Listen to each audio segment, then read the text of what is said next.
tidak dapat mengantarkan panas disebut isolator. Beberapa bahan yang termasuk sebagai isolator antara lain adalah kayu, kain, dan plastik. Digunakan bahan-bahan untuk banyak sekali dijumpai di sekitar kita. Penggunaan bahan konduktor dan isolator dapat diterapkan secara bersamaan pada sebuah alat.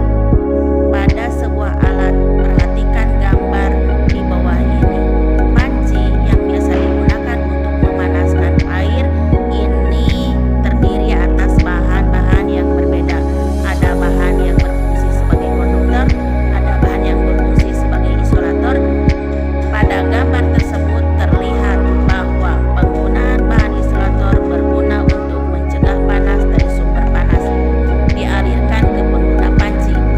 Aliran panas berhenti pada bahan isolator karena bahan tersebut tidak dapat mengalirkan panas secara konduksi dari sumber panas, sehingga penggunaan bahan isolator terutama pada perlindungan pemakaian alat agar tidak kepanasan dan dapat menggunakan alat tersebut sebagaimana mestinya.